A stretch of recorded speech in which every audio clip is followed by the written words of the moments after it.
আসসালামু আলাইকুম and hello viewers, সবাইকে শুভেচ্ছা জানাচ্ছি এমএম কিচেনের পক্ষ থেকে। আশা করছি সবাই ভালো আছেন। আজকে আমি আপনাদের সাথে শেয়ার করব কাঁচা কলার কোফতার একটি নতুন রেসিপি। তো এর জন্য আমি নিয়েছি দুটি কাঁচা কলা, এগুলোকে আমি ভালোভাবে সেদ্ধ করে নিয়েছি। এবার এই পর্যায়ে আমি একটা কাঁচা চামচ দিয়ে কাঁচা কলাগুলোকে ভালোভাবে ম্যাশ করে নিলাম। এবার দিয়ে দিচ্ছি হাফ চা চামচ রসুন বাটা, হাফ চা চামচ হলুদ গুঁড়া, হাফ চা চামচ মরিচ গুঁড়া, হাফ চা চামচ ধনিয়া গুঁড়া, হাফ চা চামচ জিরা গুঁড়া, দিয়ে দিব স্বাদ মতো লবণ, হাফ কাপ কুচানো পেঁয়াজ, দুটি কাঁচামরিচ কুচি, ধনিয়া পাতা কুচি। এবার আমি ভালোভাবে এগুলোকে মাখিয়ে নিব। পেঁয়াজগুলোকে ভালোভাবে ডলে ডলে মাখিয়ে নিতে হবে যাতে শক্ত থেকে না যায় পেঁয়াজ। তো এই পর্যায়ে আমি দিয়ে দিচ্ছি 2 টেবিল চামচ চালের গুঁড়া। এটা ডোটাকে অনেকটা স্ট্রং করবে। ভালোভাবে আবার মাখিয়ে নিচ্ছি।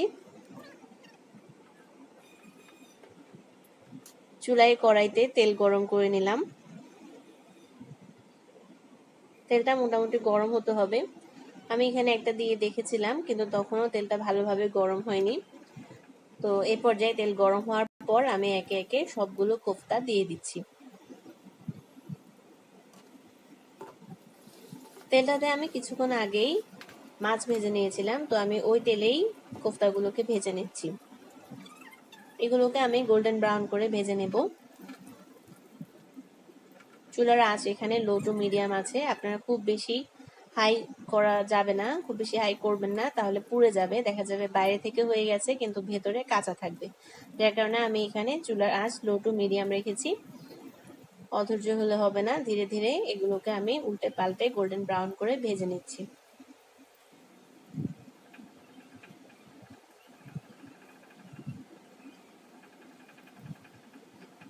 আজ যেহেতু শুক্রবার ছিল, শুক্রবার দিন সবাই একটু ভালো মন্দ খেতে চায়, তো আমিও চেষ্টা করেছি কাঁচা কলার কোফতাটিকে কিভাবে একটু ভিন্নভাবে পরিবেশন করা যায়। তো সেই জন্যই আজ এইভাবে করছি। অনেকেই কাঁচা কলার ভর্তাও তৈরি করে, সেটাও খেতে মজা। আমিও প্রায় সময় তাই করি, কিন্তু আজ যেহেতু একটু ভিন্ন কিছু করার চিন্তা ভাবনা করেছিলাম, তাই এইভাবেই করছি। তো এই পর্যায়ে আমার কোফতাগুলো ভাজা হয়ে গেছে, আমি তুলে নিয়েছি। এবার আরেকটা প্যানে আমি তেল দিয়ে দিলাম। তেলটাকে একটু গরম করার পর দিয়ে দিচ্ছি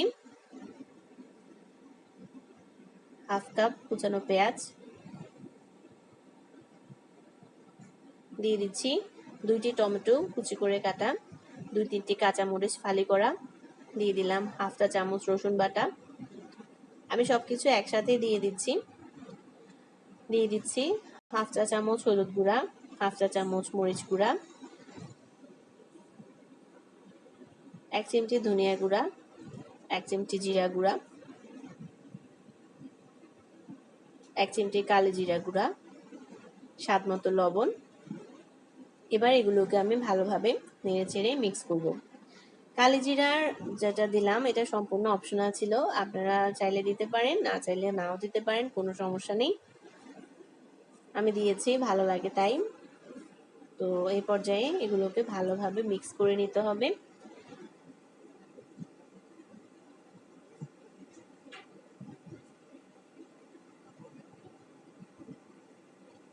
এগুলোকে আমি 1-2 মিনিটের মতো ভেজে নিচ্ছি। ভেজে নেওয়ার পর দেখতে পাচ্ছেন অনেকটাই কমে এসেছে। তো এই পর্যায়ে আমি একটু পানি দিয়ে ঝোলগুলোকে একটু কষিয়ে নিব।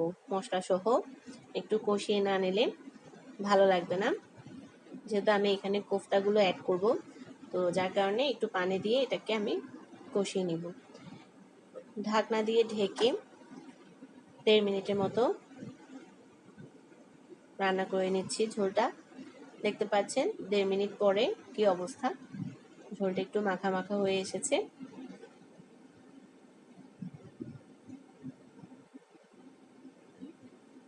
চুলার আঁচটা এই পর্যায়ে লো টু মিডিয়ামই আছে। কালিজিরাগুলো দেখতে সুন্দর দেখাচ্ছে। এবার আমি এখানে দিয়ে দিচ্ছি কাঁচা কলার কোফতা এবং তার আগে ভেজে রাখা কার্ফু মাছ, দুটো আমি একসাথে দিয়ে দিলাম। এটাই ছিল আমার আজকের রেসিপির একটু ভিন্নতা, কার্ফু মাছ ভাজি সাথে কাঁচা কলার কোফতা। তো দেখতে পাচ্ছেন, দেখতে খুব সুন্দর দেখাচ্ছে। তো একসাথে দিয়ে আমি এগুলোকে একটু ভালোভাবে নেড়ে চেড়ে দিচ্ছি।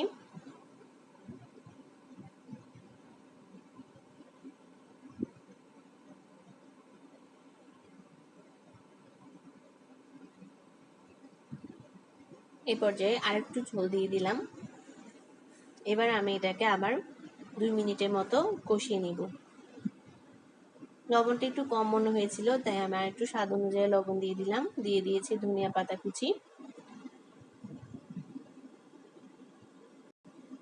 এবার এটাকে আমি প্যানটাকে নাড়িয়ে আর একটু নেড়ে চেড়ে দিলাম।